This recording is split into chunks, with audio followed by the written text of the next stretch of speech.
5, 4, 3, 2, 1.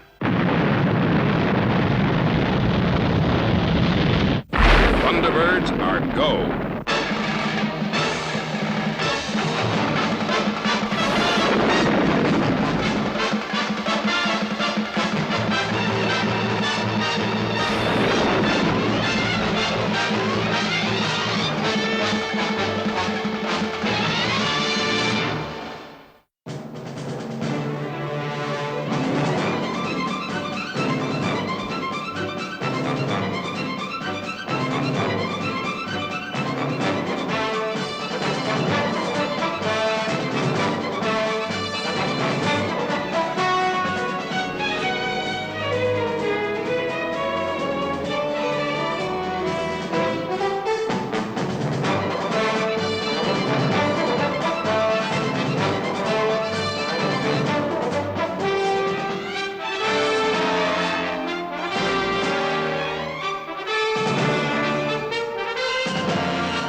Bringing her out now. All security systems are operational, sir. Shouldn't be a thing to worry about. Yeah, that's what we thought last time. We were wrong.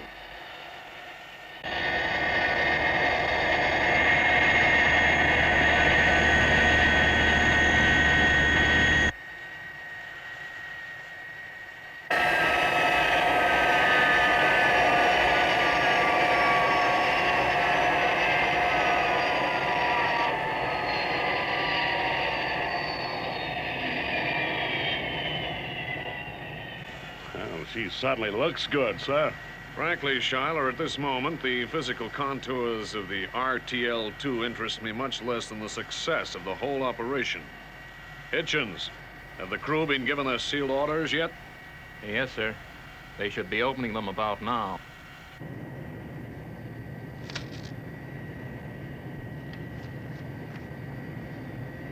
Okay, so now we know where we gotta deliver the goods to.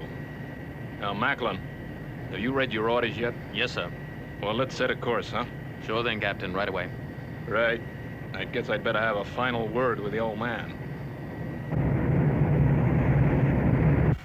Savage, the only danger in this operation could arise if an enemy were to find out where your aircraft is at any given time. Quite, sir.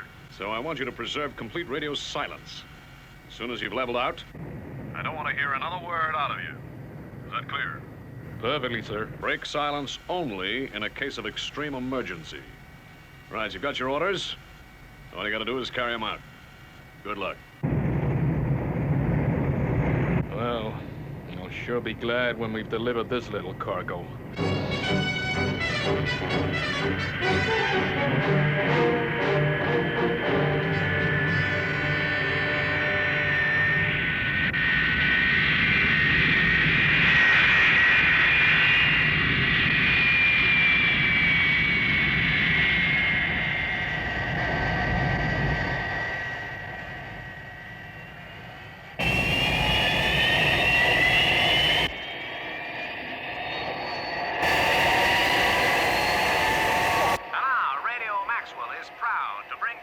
microphone here at Paradise Peaks. The Cass Carnaby 5, with their great hit number currently topping the international chart, The Dangerous Game.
Gee, I hope Tintin's listening. She really digs this number. Yeah, it's great. This is RTL2 calling Central Control. This is RTL2 calling Central Control. Loud and clear. RTL2. Go ahead. Central Control, we are under attack. We are under attack. 3 fighters with some kind of oval markings.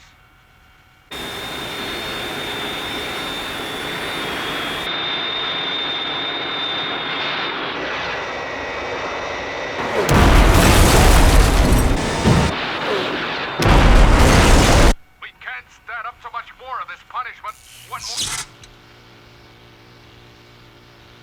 The radio's gone dead. Hitchens, we get a fix?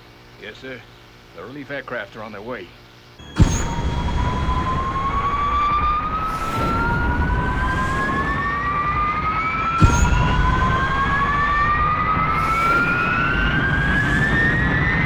It's the 3rd time this has happened, Shiloh. The 3rd time.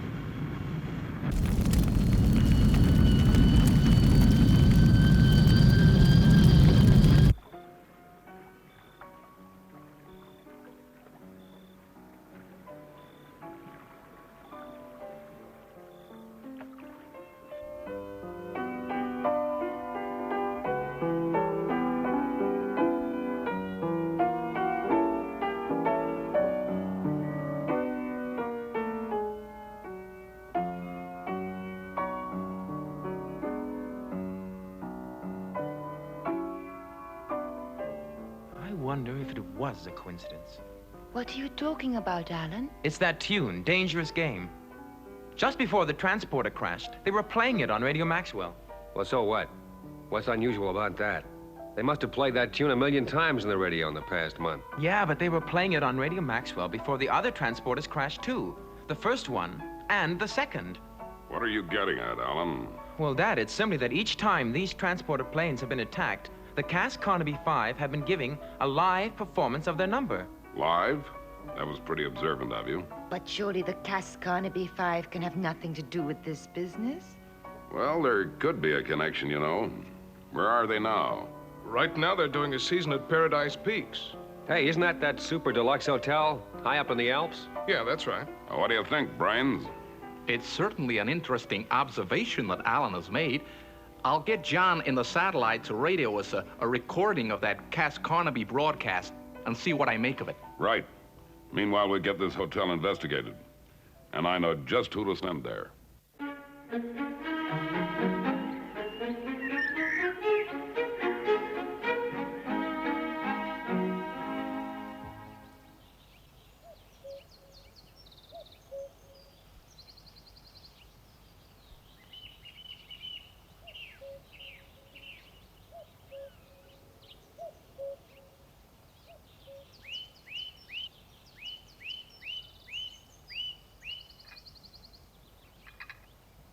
Tea, milady? Oh, thank you, Parker. Tea on the lawn. And isn't it a lovely day? Oh, yes, milady. I was just wondering, in fact, if I might have the rest of the afternoon off. I thought I might take Cook out for a punt. Why, certainly, Parker. You deserve a break. Thank you, milady. I'll just go and change into something more suitable. International Rescue, Lady Penelope speaking. Hello, Penny. Jeff here. Why, Jeff, what a pleasant surprise. Penny, I'm organizing an investigation into the crashing of these rocket transporters, and I require your assistance. I see. What do you want me to do? I want you to go to Switzerland to the Paradise Peaks Hotel and investigate the Cabaret Act, the Cass Carnaby 5. Cass Carnaby? Well, there seems to be some connection. Very well, Jeff. I'll get Parker to arrange a flight at once. Jolly boating weather. Da da da dee da da. Oh, yes. When Cook sees me in this gear, she'll be like putty in me hands. Parker, we are off on a mission again. Oh, very good, milady. What sort of business will it be this time? Show business, Parker. I believe you have connections in the theater world. Oh, yes, milady. Excellent connections. Wanda Lamour? Well, who the heck's Wanda Lamour, anyway? She's by way of being a very provocative talk singer. Look, Nosy, I'd really love to do you a favor, just for old time's sake, but I run a big agency here. I can't send out to Paradise Peaks a singer I've never even heard of. Now, that is a pity. A real pity. 'Cause I was in the States last week, and I was only saying to Punchy Patterson... Huh? Punchy Patterson? I thought he was inside. Punchy? Now, I ask you, could you see a bloke like Punchy staying long behind bars? With his muscles? Nosy, what are you getting at? You didn't tell him I'm over this side now, did you? Well, to tell you the truth, Maxie, I didn't really know what to do. He was in a very anxious state. Very anxious indeed. Kept on about some unfinished business. Yeah, well, all right, Nosy, I get the message. You want to do a deal. That's right, Maxie. You engage Wanda Lamour at Paradise Peaks. And you keep your mouth shut. Okay, then. What's this Wanda Lamour like? Is she blonde or brunette?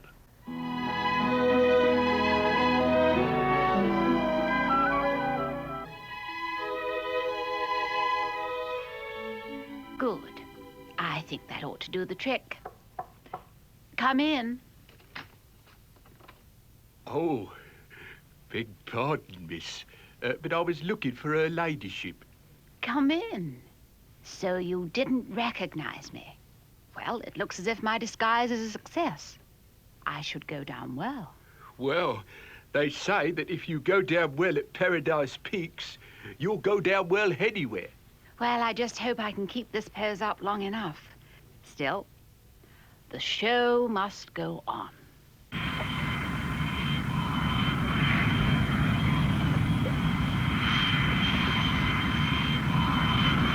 I'm all set, Alan. Okay, Tintin, you're clear to go. Good luck.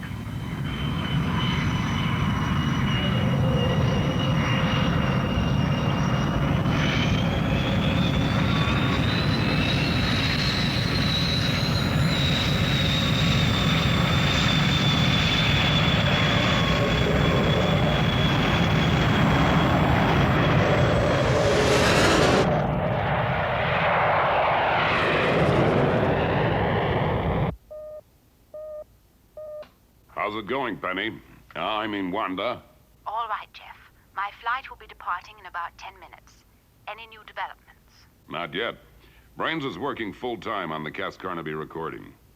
He's exploring the possibility of melodic patterns causing mechanical changes in the aircraft. It's been established that a radio was playing in the aircraft at the time of the last disaster. You see, Alan, repeated melodic patterns from the Cass Carnaby group could be used to impede the efficiency of the aircraft. But Brains, the transporters each time reported they were under attack. It was the fighters that shot them down. True, but perhaps the music was affecting their ability to retaliate. However, I agree with you that there could be something in the music. Something like a musical code. Well, let's try and decode it. Penelope and Tintin will be arriving at the hotel soon. They'll need all the help we can give them.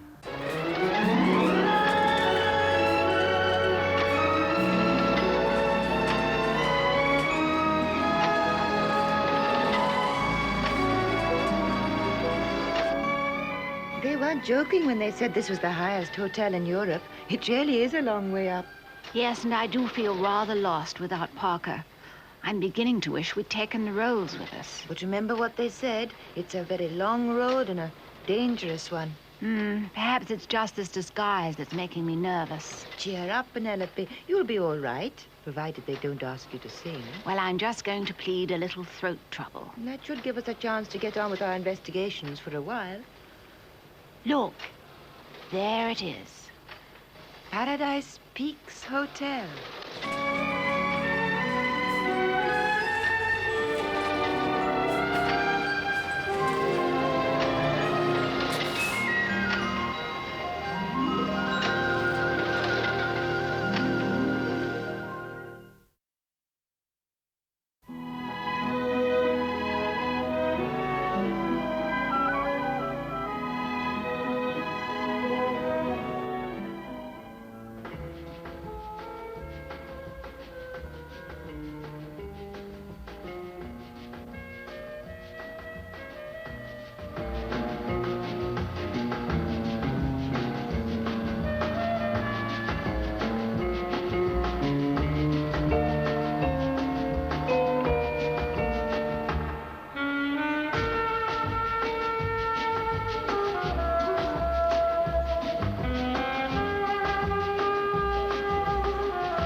Just can't believe they've got anything to do with the sabotage business. I can't.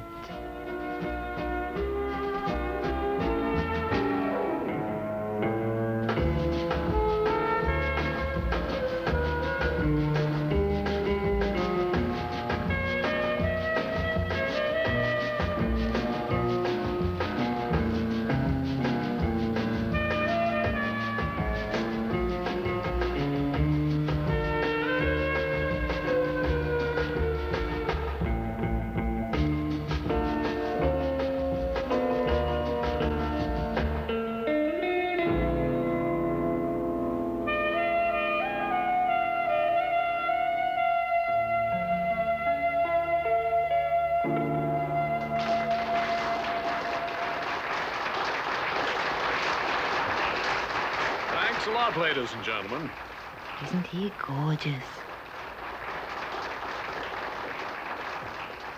Now, ladies and gentlemen, I want you to say hello to our next guest star here at the Peaks.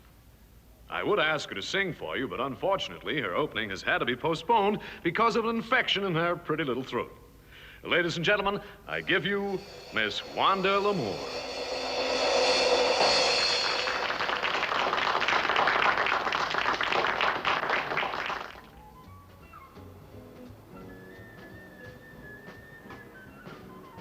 Gee, Miss Carano, it was real nice of you to come round and see me like this. When did you get here? Just today. I came with Miss L'Amour. Oh, yeah. Miss L'Amour.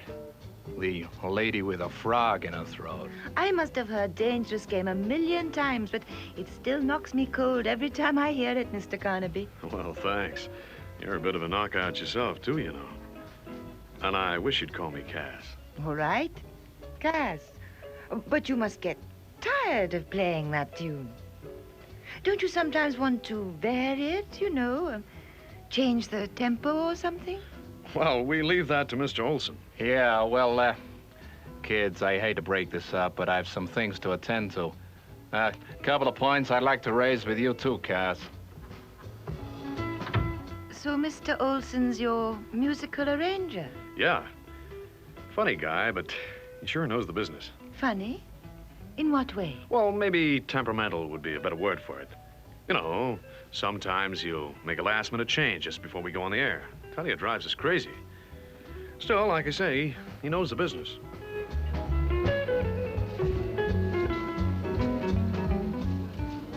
Well, it's certainly funny that our paths have never crossed before, Miss Lamore.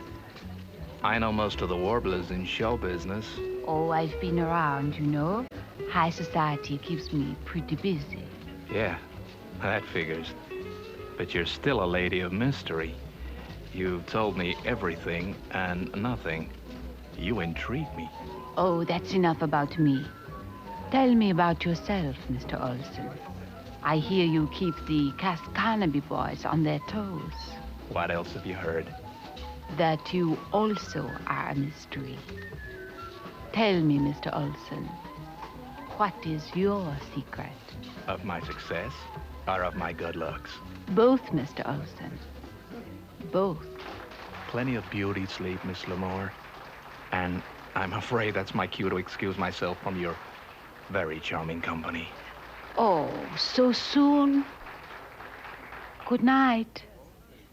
Psst, lady. Why, Parker. You're a sight for sore eyes. What are you doing here? I've got a job as part-time bouncer, milady. I thought I might be more useful to you up here at the hotel. Oh, Parker, we seem to be having very little success. How I would enjoy one of your splendid cups of tea. Very good, milady. I'll fetch you some up at once.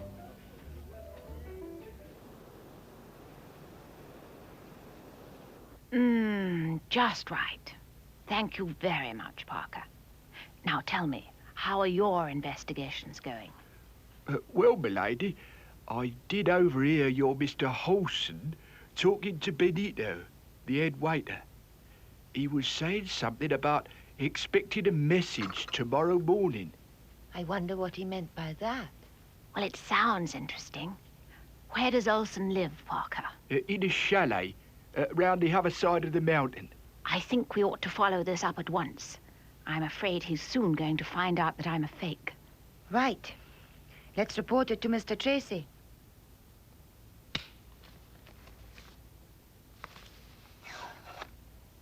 Calling International Rescue.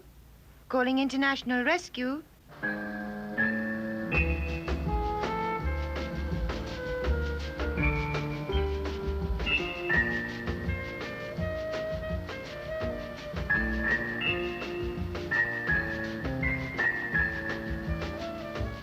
How are the experiments going, Brains?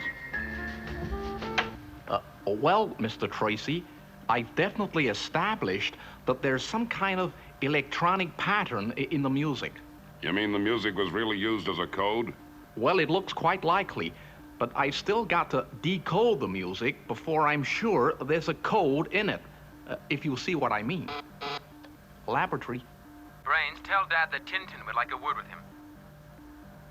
Jeff Tracy speaking. What's the situation, Tintin? Well, nothing definite, but we feel that Olson, the music arranger, could be the man we're looking for. The thing we don't know is whether he is working alone or whether all the group are involved. Well, Brains is pretty certain that the music has some kind of hidden meaning. Do you want any help? Not yet, Mr. Tracy. We'll let you know more definitely tomorrow, after we've called on Mr. Olson.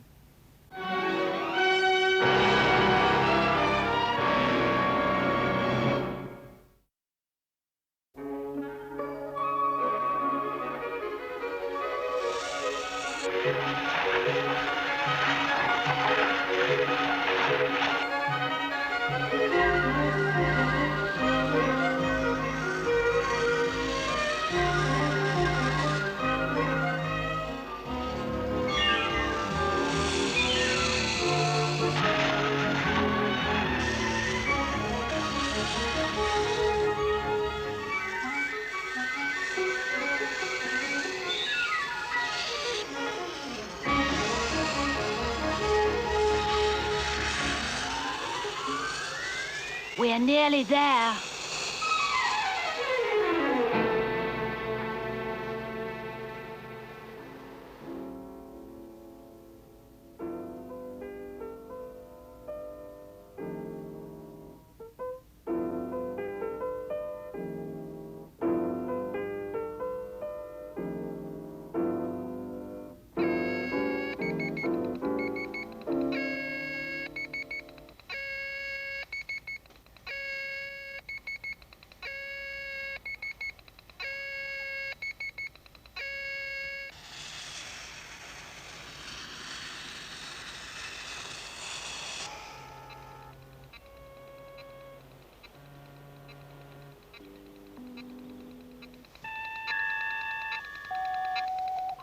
What's that machine he's working at? I don't know. Some kind of electronic computer.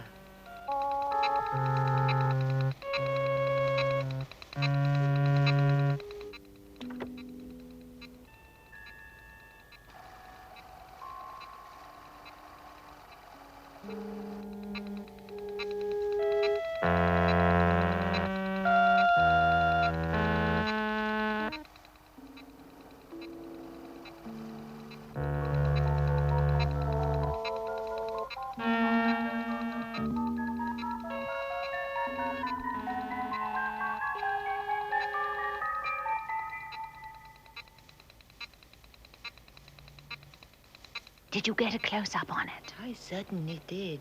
He's just been giving his orders for the next sabotage operation. Come on. We've got to warn Jeff.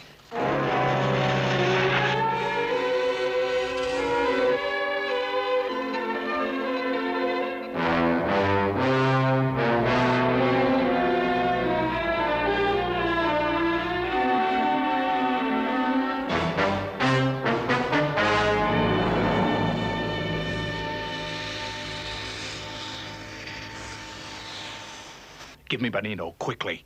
Oui, monsieur. Hello? I see. I see. That singer that no one has ever heard of. Very well. I shall deal with them. Right. Ski thrust on.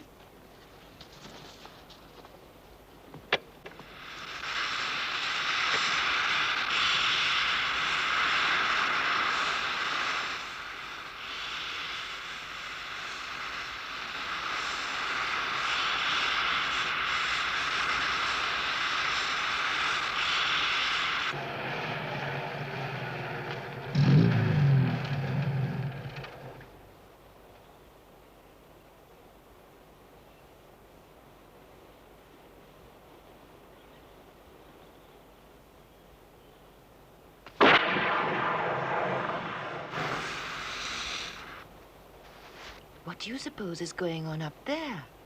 Why, that's Parker. Oh, my goodness.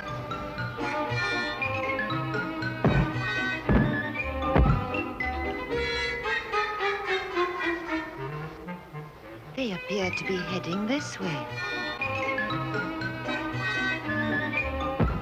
Oh, dear, I'm sure this isn't doing Parker's vertigo any good.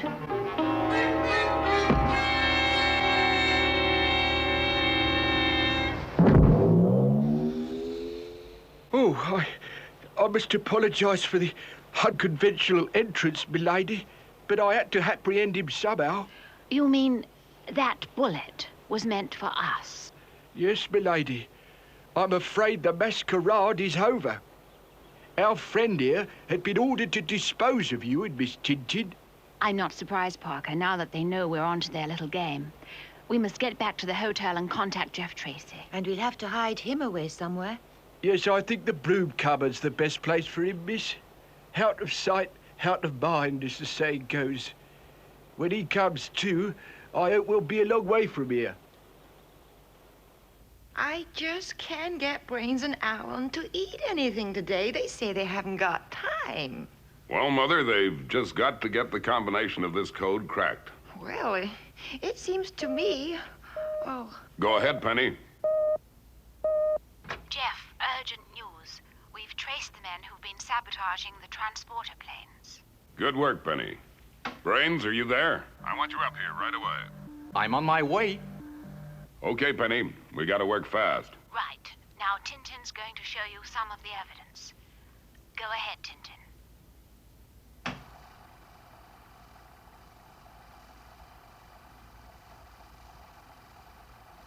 Now, this, of course, was after that machine of his had done the translating for him. That's it? Oh, of course. Why didn't I think of it before? Think of what, Brains? What are you talking about? That's it. It's a cham-cham. A cham-cham? What's a cham-cham, Brains? A cham-cham is a new electronic machine that is sensitive to ultrasonic harmonics and microtones. Oh, of course. Now that I know the technique they've been using, I'll soon break their code. Right. Well, this is what we'll do. Brains will return to the lab and work out the key to the code. Penelope? Yes, Jeff. I want you and Tintin to stand by for my next message. Scott? Yes, sir? Get me Washington, D.C. Yes, sir. We've got to save that next transporter aircraft.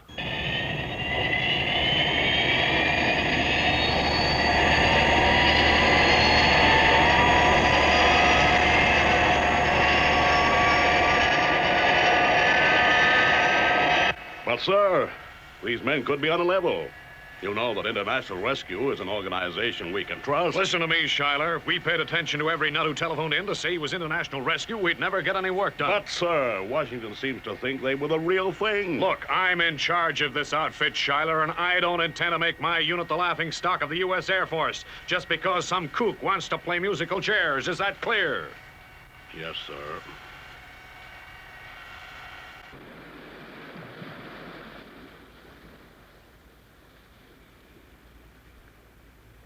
No good, Father? No, Alan. They wouldn't listen to me. Washington were sympathetic, but the commander at Matthews Field wasn't convinced we were on the level. Well, Brains has worked out the key to the musical code. And he's also calculated how the tune should be altered so that Olson's message gets changed. Good. Well, from here on in, it's up to Penelope and Tintin. Only they can save that aircraft from destruction.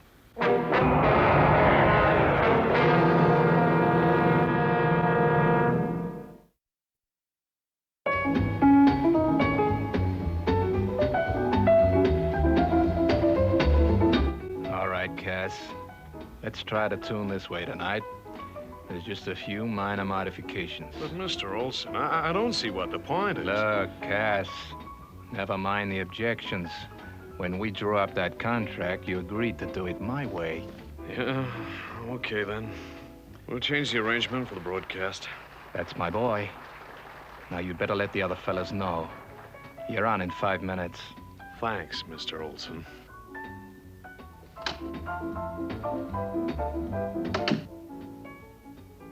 Cass, if you must alter the arrangement, you must change it to our way. Look, Tintin, believe me, if you ask me to play dangerous game on 3/4 time, I'd do it. But I'd still want to know why. Cass, don't let's go into that again. I can't tell you how I came to be involved in all this. Just trust me, please. Honey, this season at the Peaks is the biggest break I'll ever get. I can't break my contract. I've got to do as Mr. Olson says. Well, Father, I'm all set to go. Right, Scott. Let's hope this gamble is going to pay off. It's a desperate step I'm getting you to take, but it's the only way to prove to the Air Force that we're in dead earnest. Good luck. Thanks, Father.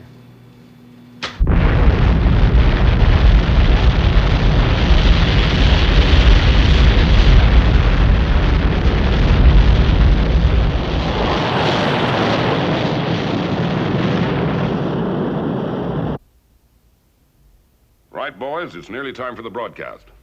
Now, let's see what's happening at Paradise Peaks. Brains, are you ready?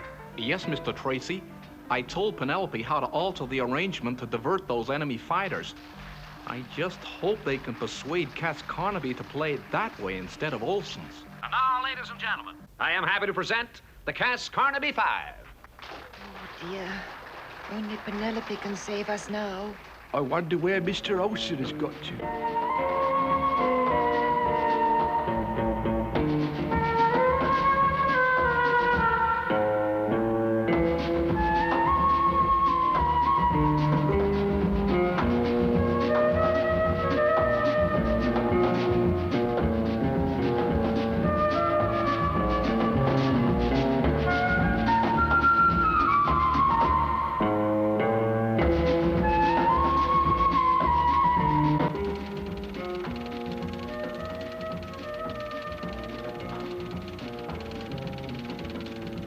Good. Our contact at the hotel has a message for us. Yes. I am getting a direction on the flight path of the transporter craft.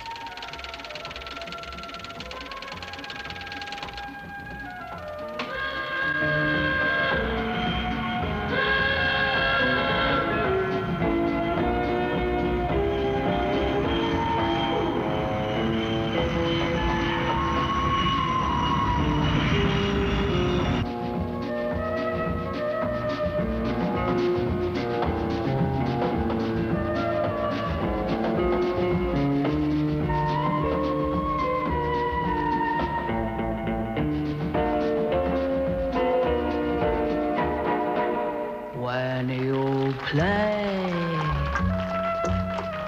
that dangerous game.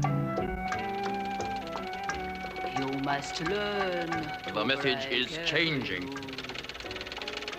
Learn to watch every glance. She's done it. She's changing the key and the code. I read 62966. 8. Is a game that's played by Action stations. Intercept transporter craft at position 629 668. I repeat. 668. Intercept transporter craft and destroy. The bottom of the pack, and that is that you hold up your sleeve. May only be a tan or a jack, so beware. It may be a frame. You must gamble hard when you play that dangerous game.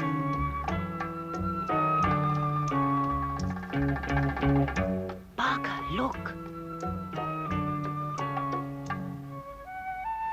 The dangerous game.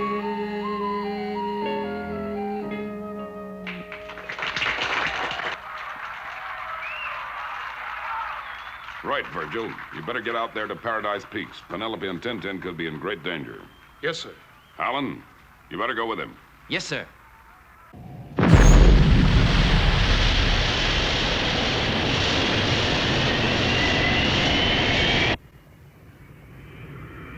Sir, we just received a request for permission to land.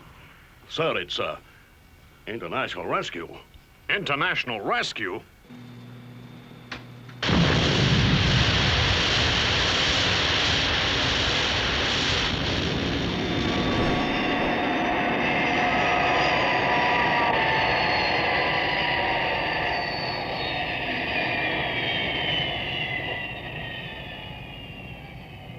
This is International Rescue calling Matthews Field Control. A short time ago, we tried to tell you that your transporter craft was about to be destroyed by enemy fighters, but you would not listen. What's this all about? I am now to inform you that we have diverted these fighters and they are about to overfly the outskirts of this airfield. That must be the 3 unidentified aircraft we just received a report about. Look, Shiloh, those oval markings.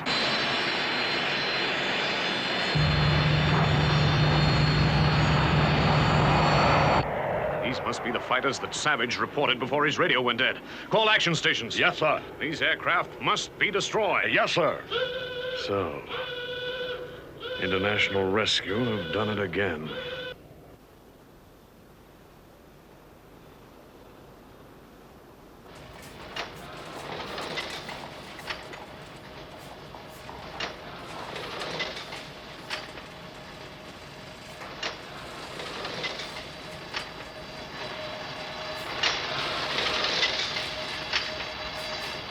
Oh dear, I feel dreadful slipping away like this. We haven't even paid our bill. Well, it's the only way to avoid Mr. Olson. I wonder where he can be.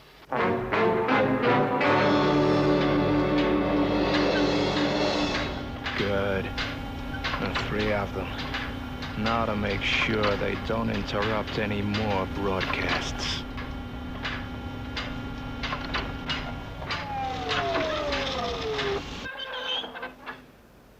That's strange. We've stopped.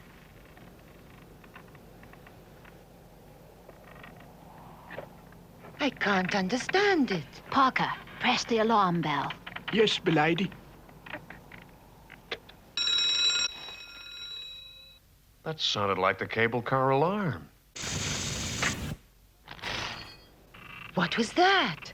I don't like this at all.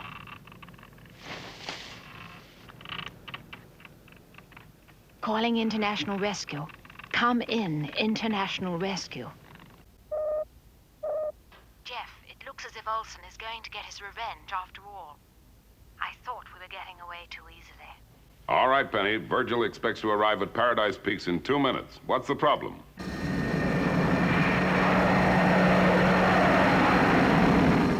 Okay, Father, I get it. We should be sighting the hotel any moment now. The girls and Parker are trapped in the cable car. It seems like Olson is cutting the cable. Olson! Olson, cut that out!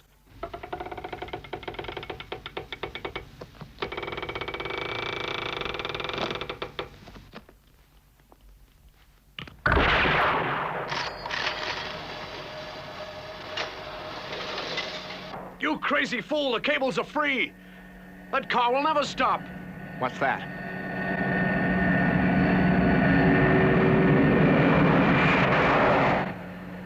Hey, just look at that. He's cut the cable.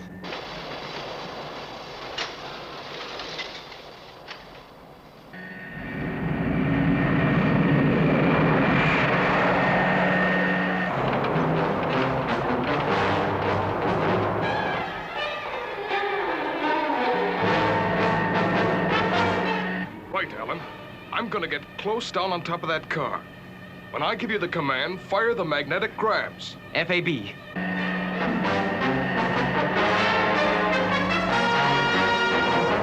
He's coming very close.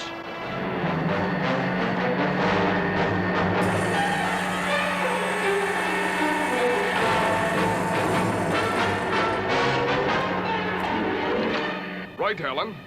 Now!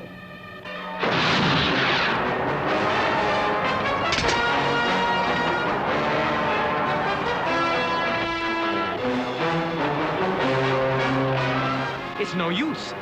The grabs just won't hold. Thunderbird 2 calling Penelope. Come in, Penelope. Loud and clear, Virgil. Look, Penelope, you're gonna have to give us a hand with this. Let me talk to Parker. Gee, I hope Parker's got a good head for heights.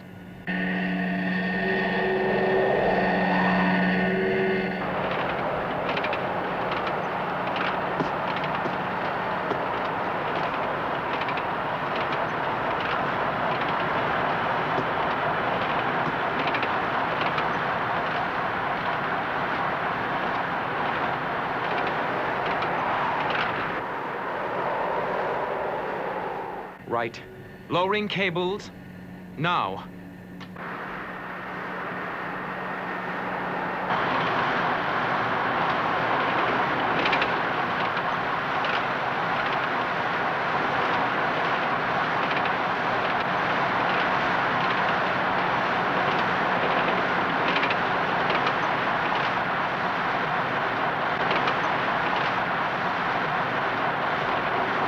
Parker, use this.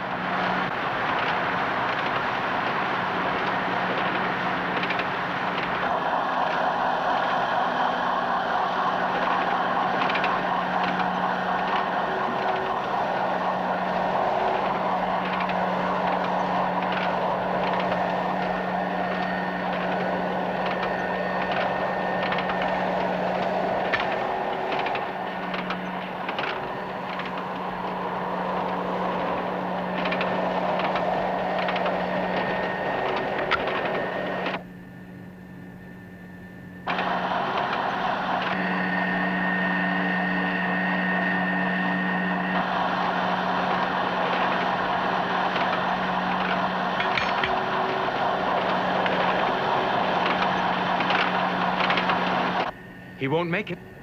He won't make it in time.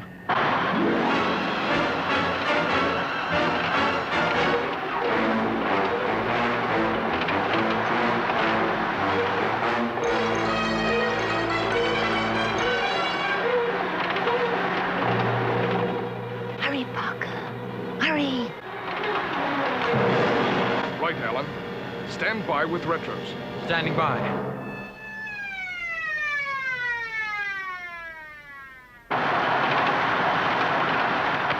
Now!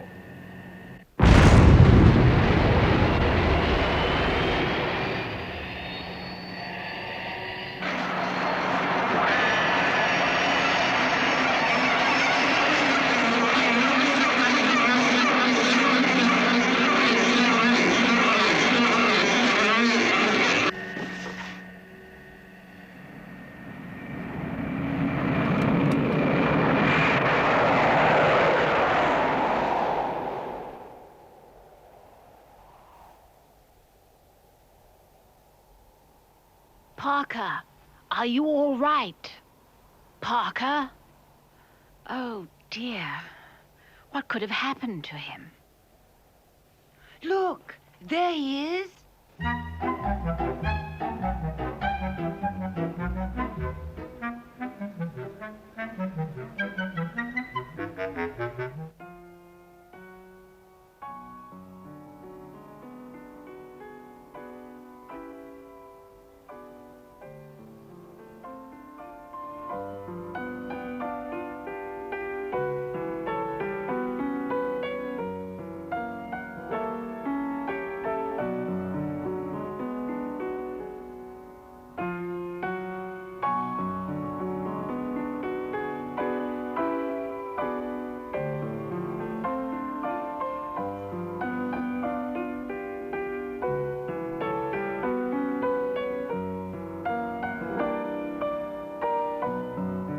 Well, it's nice to know that lovely tune can't be used for any sinister purpose anymore. You don't think the hotel people know we're from International Rescue, do you? No, but Cass there is pretty intrigued to know how we found out about the code. Where has Tintin got to? I haven't seen her since the last dance. Alan and she went out for a breath of air, I think. And tomorrow she's off home again. Oh, well, that's show business.